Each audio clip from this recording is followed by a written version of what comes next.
Hello everyone. Welcome to Physicam Academy and I am Shivani. हमने कल liquid state शुरू किया था. तो आज उसके बाद हम डिस्कस कर लेते हैं. लेकिन उसके पहले please do like share and subscribe and comment below and Telegram group भी प्लीज़ ज्वाइन कर लीजिएगा. लिक्विड स्टेट हमने कल भापर प्रेशर के बारे में थोड़ा पढ़ा था. भापर प्रेशर कब और उसका ओरिजिन क्या है कि जब हम एक क्लोज कंटेनर में लिक्विड लेके उसका टेम्परेचर इंक्रीज करते हैं तब ऐसा एक स्टेट आता है जब इक्विलिब्रियम एस्टेब्लिश होता है. इक्विलिब्रियम स्टेट कब होता है कि जितना लिक्विड भापर में कन्वर्ट हो रहा होगा उसी time same vapor will converted into liquid state. Okay, and it can be happen at any temperature, so that will called as vapor pressure. उसके बाद हम उसका इफेक्ट्स और फैक्टर्स अफेक्टिंग vapor pressure के बारे में थोड़ा डिस्कस किए थे. नेचर ऑफ लिक्विड अगर लिक्विड के बीच में ज़्यादा फोर्स ऑफ अट्रैक्शन होगा तो उसका भापर प्रेशर विल डिक्रीज, क्योंकि उसका बाइंडिंग एनर्जी लिक्विड मॉलिक्यूल के बीच में जो बाइंडिंग एनर्जी होगा उसको ओवरकम करने के लिए टाइम ज़्यादा एनर्जी लगेगा. तो वैसे टेम्परेचर अगर हम फिर से डिस्कशन करें, effect of temperature on vapour pressure. आप चाहें तो इसको आप नोट कर सकते हैं. ये बहुत इम्पोर्टेंट कॉन्सेप्ट है. तो ऑन ये हम लिख लेते हैं. On raising the temperature, more and more liquid will converted into more and more liquid will have more and more liquid have energies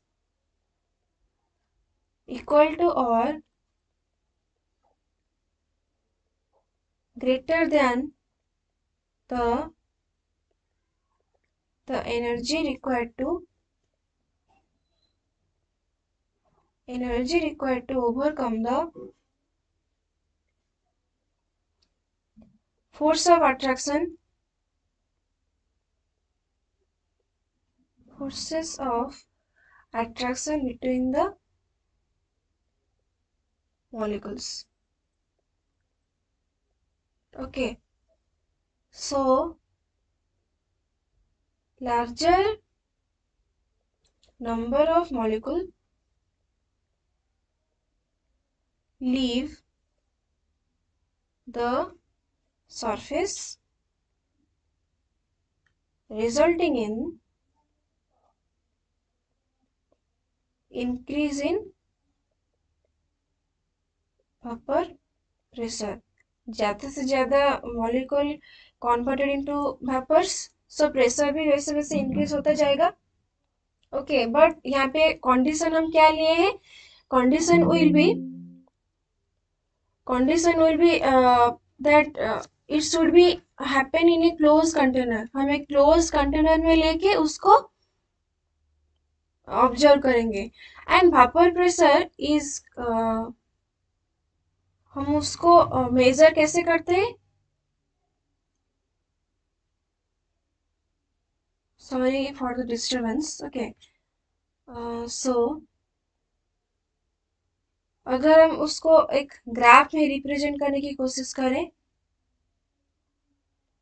यहाँ पे हमने वेपर प्रेशर लिया है एंड यहाँ पे हमने टेम्परेचर लिया है. Okay, so it will be like this. यहाँ पे ये जो पॉइंट है, ये पॉइंट क्या होगा? हमारा क्रिटिकल टेम्परेचर होगा. और ये जो बिलो पॉइंट होगा ये क्या होगा? हमारा ट्रिपल पॉइंट. हमने देखा था लिक्विड कब एग्जिस्ट करता है? Triple point and critical point के बीच में एग्जिस्ट करता है। Critical point is that temperature where, हम पहले डेफिनेशन लिख लेते हैं, फिर उसके बाद समझेंगे। Okay, the temperature at and above which liquid can't be liquefied no matter how much pressure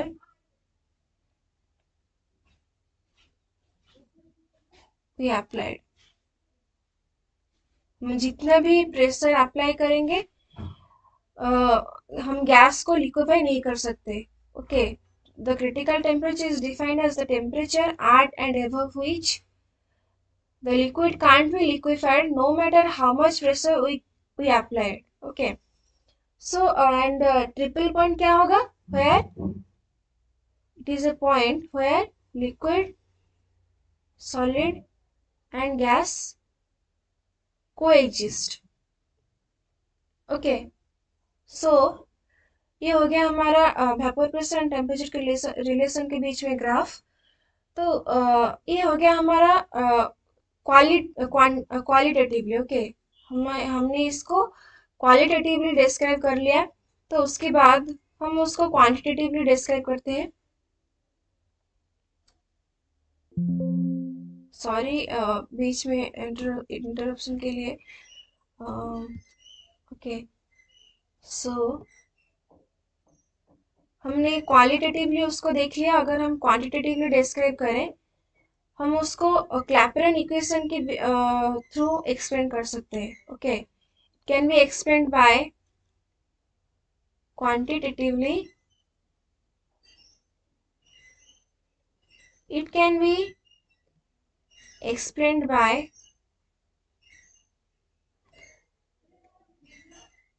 Clapeyron and Clausius-Clapeyron equation। Okay, so पहले हम देख लेते हैं कि क्लैपेरन इक्वेशन क्या है। तो Clapeyron equation will be dt by dt is equal to del H vaporization molar enthalpy of vaporization divided by T whole into molar volume of vapor minus molar volume of liquid। ये क्या क्या terms से हम पहले देख लेते हैं।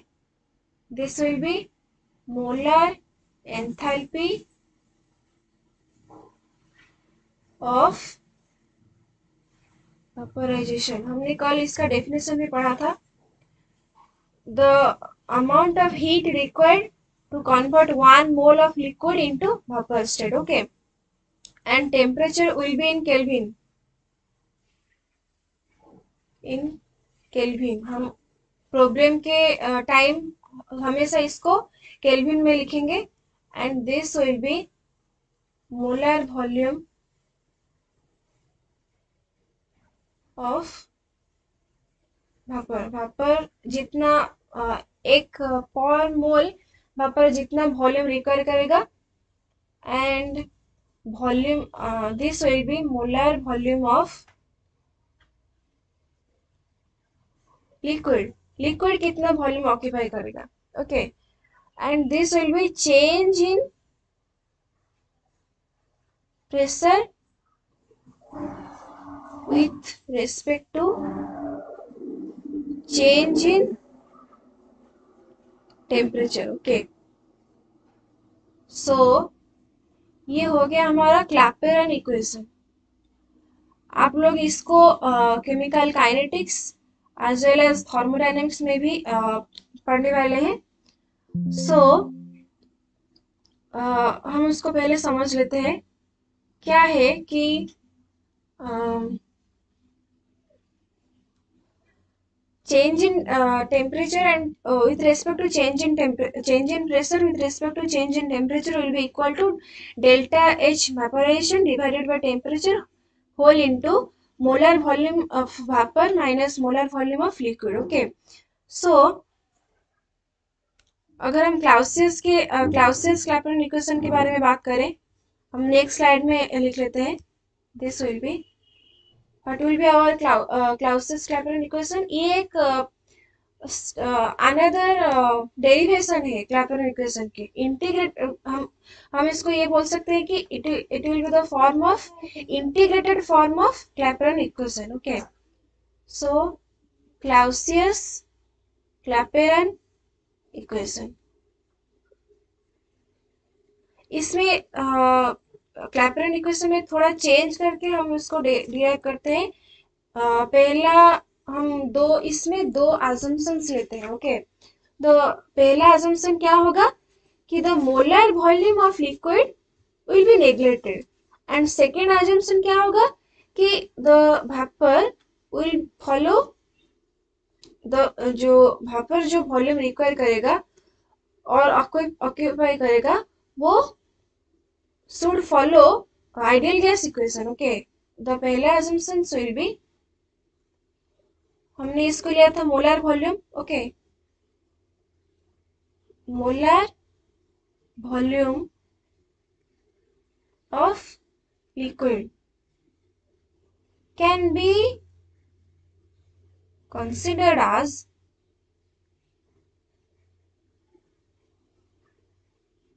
negligible in comparison to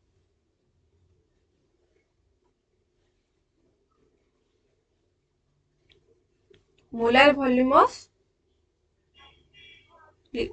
gas. Okay, of vapors. So second assumption will be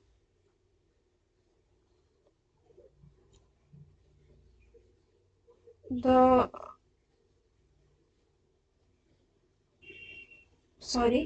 volume occupied by vapors will follow ideal gas equation. आपको थोड़ा थोड़ा पता होगा कि ये क्या है. PV is equal to nRT. P will be pressure, V will be volume, N is equal to number of moles of gases, R will be universal gas constant and T will be temperature. यहाँ पे हमने ये लिया है कि भापर्स कितना volume occupy कर रहे हैं. Okay, so V is equal to, हम भापर्स के लिए ले रहे हैं इसीलिए यहाँ पे हमने V लिखा है, equal to RT divided by P. Okay, तो हम इसको इस assumption को क्लैपेरॉन इक्वेशन में अप्लाई कर लेते हैं. Okay, on applying the following assumptions,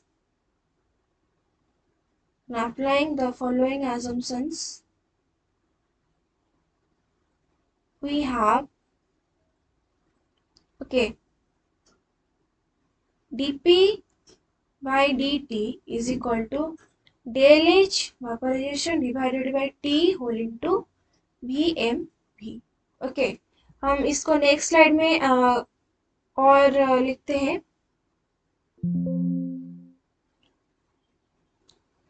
So we have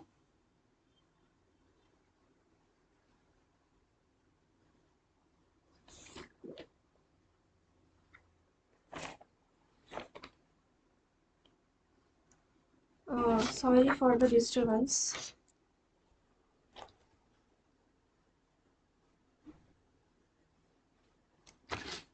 हमने क्या अप्लाई किया कि हमने लिख लिया कि ये होगा dP by dt will be equal to del H vaporization divided by VmV into T. Okay, so अगर हम आइडियल गैस इक्वेशन अप्लाई करें, that will be dP by dt is equal to del H vaporization divided by T whole into RT by P.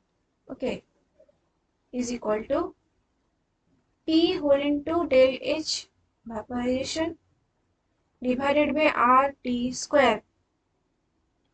Simply math का derivation होगा. Okay, और dP by dt is equal to del del H vaporization into P divided by RT square और 1 by P is equal to dP by dt is equal to del H vaporization divided by RT square और dln P divided by dt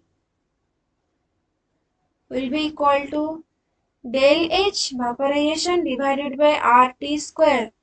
हम इस term को एक constant मान लेते हैं। Okay, so d ln P will be equal to del H vaporization divided by R into dt by t square। यहाँ तक आपको समझ में आ गया होगा। यहाँ तक हमने कुछ नहीं किया, सिर्फ नॉर्मल मैथ का डेरिवेशन होगा। ओके, सो नेक्स्ट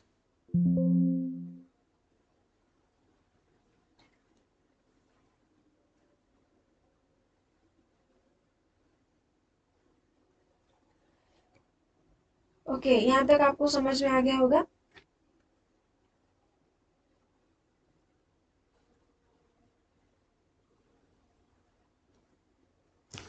अगर हम इसको इंटीग्रेट कर दें, integrating both sides,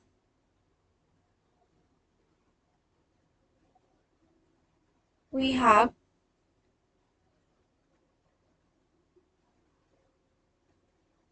dln P is equal to del H, इसको हमने कांस्टेंट मान लिया था, and R will be constant also क्योंकि universal gas constant, and dt by t square। Okay, so ln P is equal to del H vaporization divided by R into 1 by t।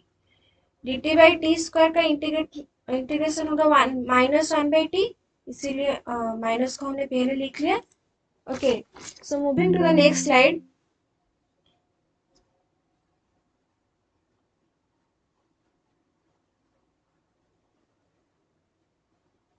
अगर हमने यहाँ तक derive कर लिया। Okay, so अगर हम T1 temperature पे एक प्रेशर मान ले P1 एंड T2 टेम्परेचर पे अगर हम एक प्रेशर मान ले P2। ओके, इसका मतलब क्या है कि एक T1 टेम्परेचर पे भापर P1 प्रेशर इंक्रीज कर रहा है एंड T2 टेम्परेचर पे भापर P2 amount of pressure increase कर रहा है कंटेनर के वाल पर। ओके, सो ये हो गया। हमने पहले उसका लिमिट नहीं लिया था, इंटीग्रेशन के टाइम लिमिट लिया जाता है, लेकिन हमने प्रीवियस स्लाइड पे लिमिट नहीं लिया था। ओके, सो यहाँ पे एक लिमिट करके ले लेते हैं। इंटीग्रेटिंग dln P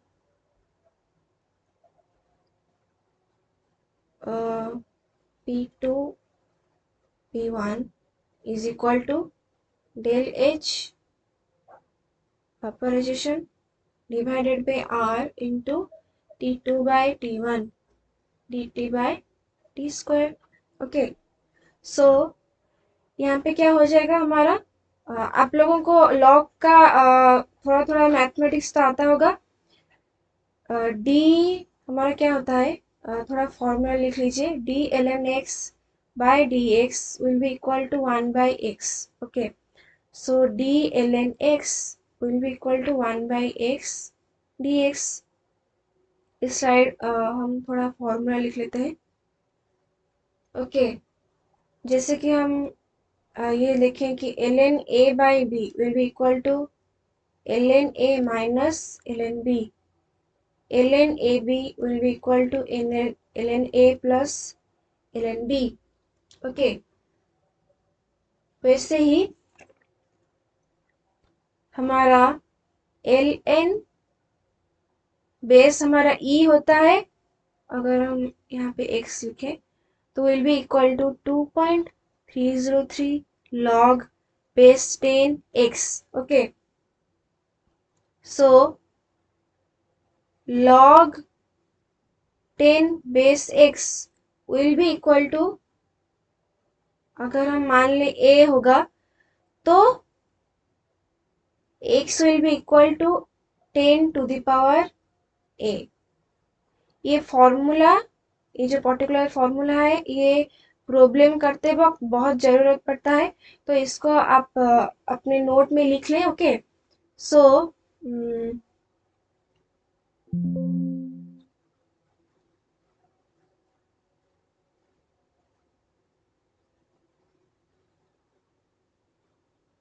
ये हो गया हमारा. वैसे ही हम इसको एलएन में भी कन्वर्ट कर सकते हैं. अगर ये हो गया लॉग का फॉर्मूला, तो एलएन का बेस हमारा ई होता है हमारे पास, तो एलएन बेस ई एक्स अगर ए होगा तो x will be a to the power e. Okay, sorry, e to the power a. Okay, so आप इसको अपने नोटबुक पे कॉपी कर लीजिए. ओके, सो इसको हम नेक्स्ट स्लाइड पे डिराइव करते हैं. dp by dt, sorry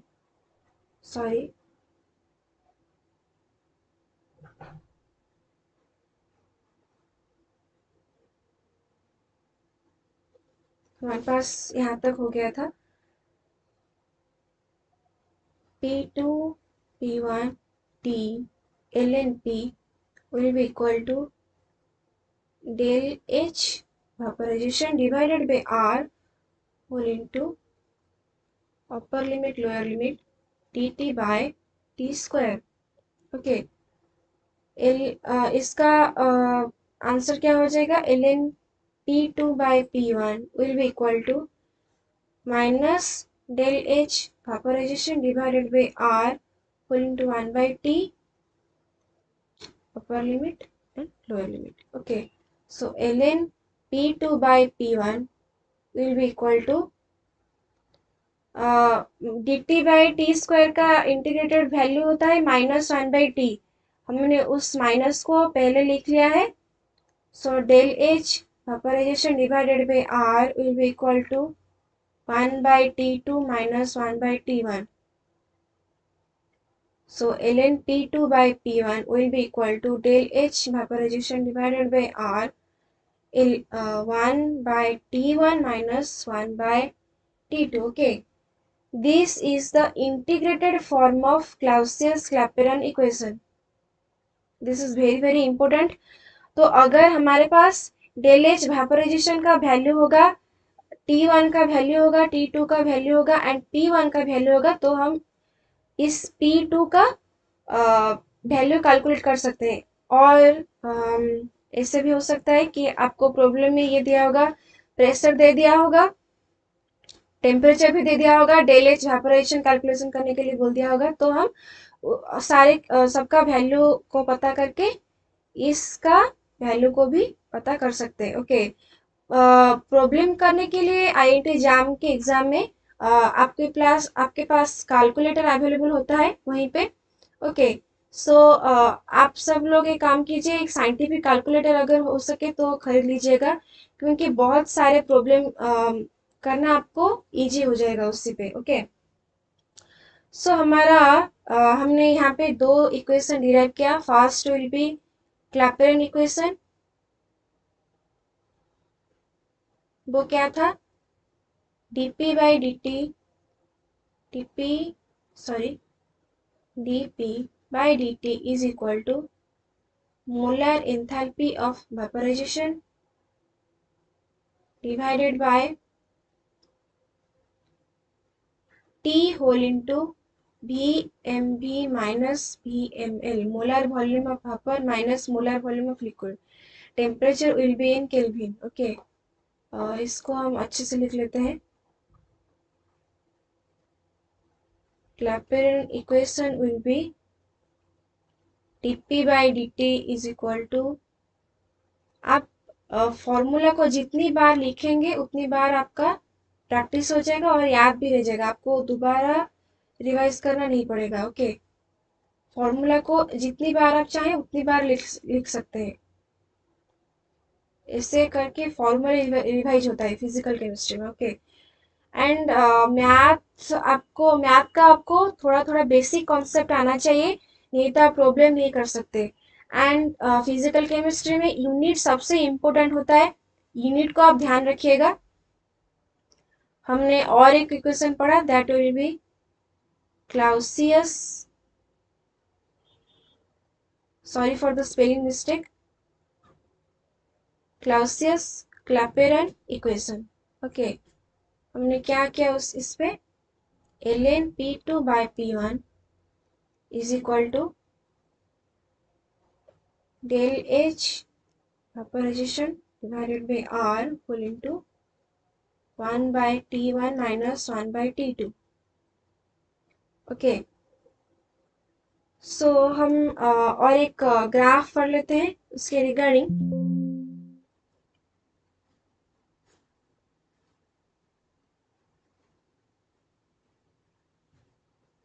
so we have, हमने ये देख लिया था कि d ln p is equal to del H vaporization divided by R whole into dt by t square. हमने ये फॉर्म लिख लिया था, प्रीवियस स्लाइड में हमारा ये फॉर्म था। हम यहाँ पे एक ग्राफ डिस्क्राइब करने वाले हैं हमारे, तो इसको अगर हम ये लिखें तो it will B ln p divided by p0 is equal to del H vaporization divided by R whole into minus यहाँ पे रह जाएगा 1 by t। ओके, p0 क्या होगा, p0 is equal to standard unit pressure which is a constant। Okay, हमने क्यों इस value को यहाँ पे इंट्रोड्यूस किया, क्योंकि हम जब भी लॉग में एक वैल्यू लेते हैं वो यूनिटलेस होना चाहिए। ओके, जैसे कि हमारा हो गया ln x और ln 5। ln 5 का एक पर्टिकुलर वैल्यू होता है, तो 5 is a number which is unitless. x should be, वैसे ही x should be unitless. ln में हम जब भी कोई वैल्यू लेते हैं, अच्छे से समझ लीजिए, ln में हम जब भी कोई वैल्यू लेते हैं वो यूनिटलेस होना चाहिए। ओके, हम यहाँ पे एक ग्राफ डिस्क्राइब करने वाले हैं, इसीलिए हमने इसको ऐसे डिराइव किया, ln p by p0 is equal to minus del h vaporization divided by r 1 by t plus c। Integration के बाद एक कांस्टेंट भी ऐड होता है। ओके, ये कौन से फॉर्म में है, y is equal to m x plus सी।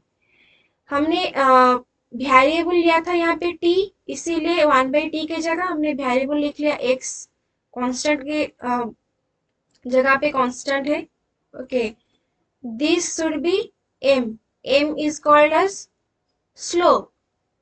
यहाँ पे नेगेटिव उसके पहले नेगेटिव लिया है, तो हम अगर log p के log p एंड t के रेस्पेक्ट में अगर हम ग्राफ एक डिस्क्राइब करें तो वहां पे एक नेगेटिव स्लोप आएगा।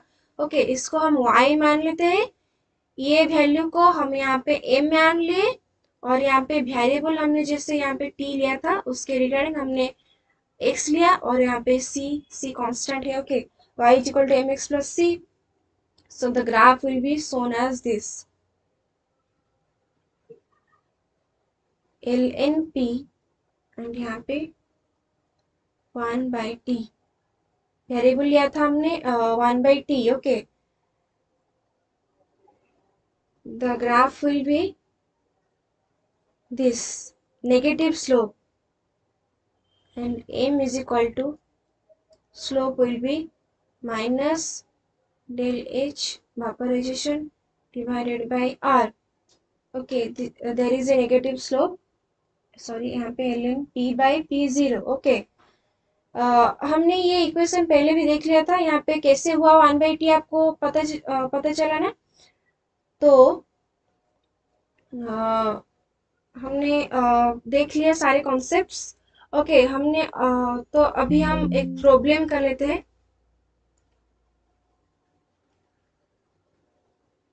So problem is very very important in physical chemistry. आपको डरना नहीं है, सिर्फ कुछ यूनिट्स याद रखने हैं।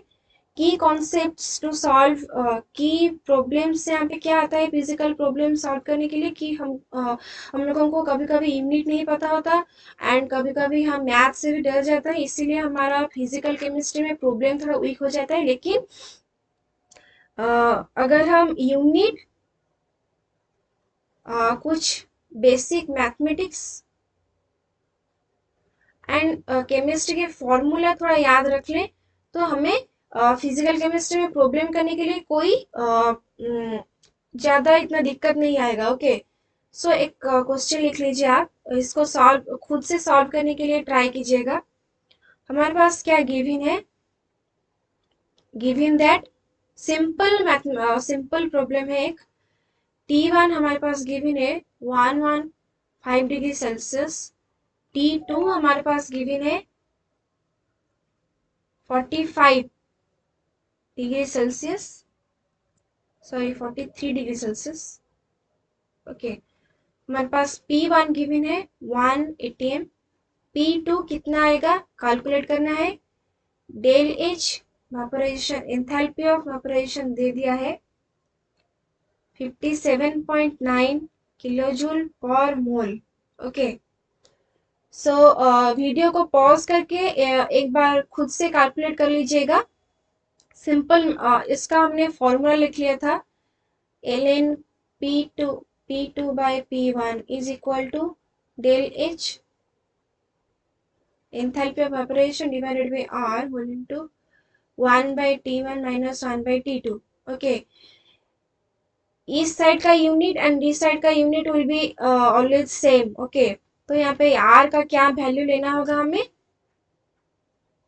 8.314 किलो जूल के रिस्पेक्ट में। किलो जूल एक ऐसा यूनिट है, तो उसके रिस्पेक्ट में R का वैल्यू हो जाएगा 8.314। ओके, तो अगर हम यहाँ पे वैल्यू को पुट कर दें, तो ln P2, अगर P2 divided by P, sorry यहाँ पे yes yes, P2 divided by P1 is equal to, यहाँ पे हमने वैल्यू पुट कर लिया है 900 किलो जूल दिया है, लेकिन हमें प्रॉब्लम सॉल्व करने के बाद जूल में लेना है। ओके, 8.314 होल इंटू 1 बाय, इसको हम पहले केल्विन में कन्वर्ट करेंगे, तो कितना आ जाएगा 115 प्लस, केल्विन में कन्वर्ट करने के लिए हमें 273 ऐड करना होता है। Okay, so we have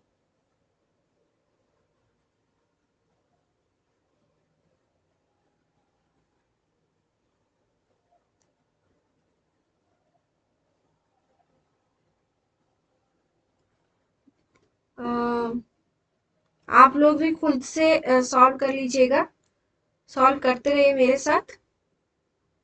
3881 bye, sorry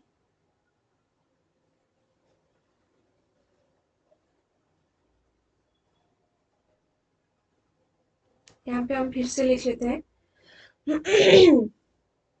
ln P2 divided by 1, sorry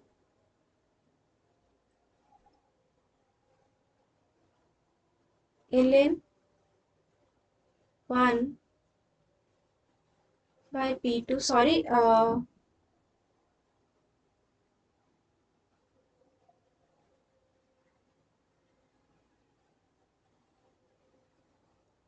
यहाँ पे हमारा क्या हो जाएगा, हमने लिया था P1 by P2 is equal to del H vaporization divided by R will into 1 by T1 minus 1 by T2. Okay, 1 by हम अगर वैल्यू पुट कर लेते हैं 1 bye sorry P2 by P1 हमने लिया था ना, तो it will B ln 1 by P2 will be equal to sorry P2, sorry for the disturbance.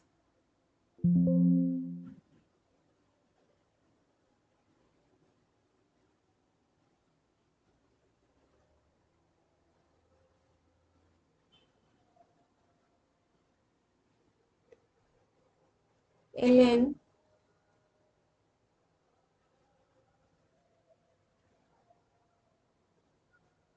P2 divided by 1 will be equal to 57900 divided by 8.314 whole into 1 by 388 plus minus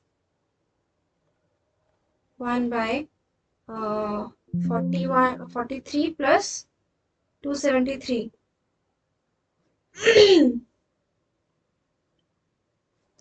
1 by 310.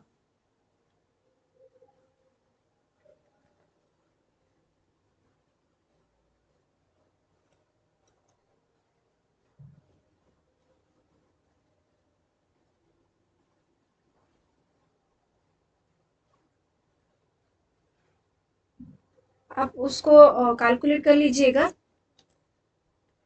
इसका value आने वाला है ये यहाँ पे ln दिया है. Okay, पहले हम इसको लॉग में कन्वर्ट कर लेते हैं. 2.303 log P2 by 1 will be equal to this. Okay, so log P2 will be equal to 57900 divided by 2.303 into 8.314 whole into 1 by 388 minus 1 by 310. Okay, सो इस टोटल का वैल्यू आने वाला है -1.715. आप लोग देख लीजिएगा. ओके, यहाँ पे लॉग का वैल्यू हम कैसे सॉल्व करेंगे, एंटी लॉग लेके. ओके, हमने पहले इसका फॉर्मूला देखा था कि अगर हमें लॉग बेस 10x दिया है a, सो हम x का वैल्यू कैसे कैलकुलेट कर लेते हैं, 10 to the power a. अगर हम ln का वैल्यू भी लेते हैं, ln के base a x will be, अगर a दिया है तो x will be equal to e to the power a. Okay, so P2 will be equal to 10 to the power minus 1.715 will be equal to 0.01927. Okay, so यहाँ पे एक चीज observe कीजिए. हमने पहले ही बोला था कि टेम्परेचर, हमने यहाँ पे इस प्रॉब्लम में क्या देखा था, पहले ही हमने ये बोला था कि temperature is directly proportional to vapour pressure. Temperature is directly proportional to pressure. तो प्रॉब्लम में हमने क्या देखा कि टेम्परेचर डिक्रीज कर रहा है 115 डिग्री से डिक्रीज कर रहा है 40 डिग्री सेल्सियस 43 डिग्री सेल्सियस तक. ओके, सो क्या हो जाएगा, प्रेशर भी ऑल्सो डिक्रीज करेगा वेपर प्रेशर, क्योंकि डायरेक्टली प्रोपोर्शनल है. तो ये 180 m से कितना डिक्रीज कर गया, 0.01927 तक. ओके, सो ये हो गया हमारा कुछ एक प्रॉब्लम. तो आपने आज क्या पढ़ा, आज हमने क्लाउसियस क्लैपेरॉन इक्वेशन पढ़ा, टेम्परेचर के डिपेंडेंस ऑन वेपर प्रेशर भी पढ़ा, एक प्रॉब्लम भी किया. तो अगर आपको कोई डाउट आ रहा है तो आप कमेंट कर सकते हैं. Okay, so do comment, share and subscribe and like this video. Join the telegram group for notes and questions. Okay, so today इतना ही पढ़ते हैं. ओके, सो बाय गाइस.